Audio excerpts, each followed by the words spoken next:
vamos recordar as relações existentes entre o mito, como tal, como forma original do espírito, e o tempo.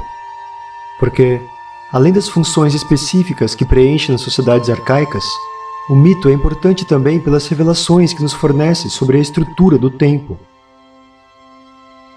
O mito relata acontecimentos ocorridos in principio, isto é, nos princípios, nos primórdios, num instante primordial e intemporal,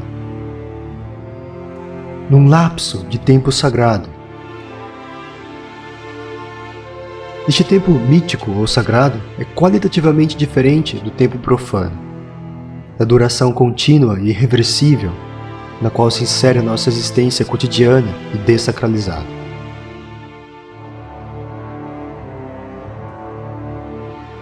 Relatando o mito, reatualiza-se de certo modo o tempo sagrado no qual se cumpriram os acontecimentos de que se fala. Eis porque nas sociedades tradicionais não se pode contar os mitos em qualquer momento ou de qualquer maneira. Só se pode recitá-los nas estações sagradas, na selva, durante a noite, ou em redor do fogo, antes ou após os rituais, e assim por diante.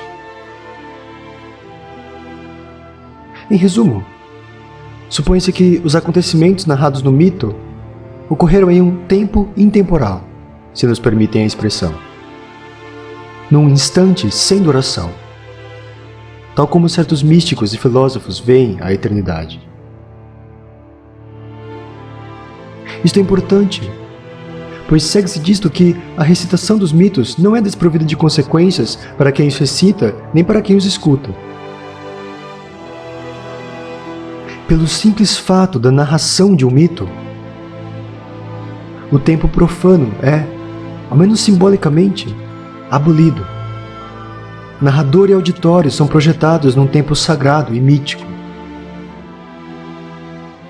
Nas sociedades tradicionais, as pessoas esforçavam-se conscientemente e voluntariamente para abolir periodicamente o tempo, para apagar o passado e regenerar o tempo, através de uma série de rituais que reatualizavam, de certo modo, a cosmogonia.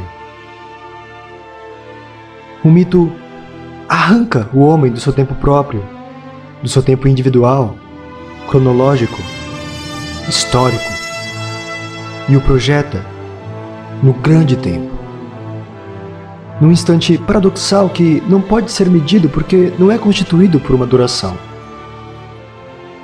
O que é o mesmo que dizer que o mito implica uma ruptura do tempo e uma ruptura do mundo circundante. Ele realiza uma abertura para o grande tempo, para o tempo sagrado. Pelo simples fato de escutar um mito, o homem esquece sua condição profana, a sua, como se diz hoje, situação histórica.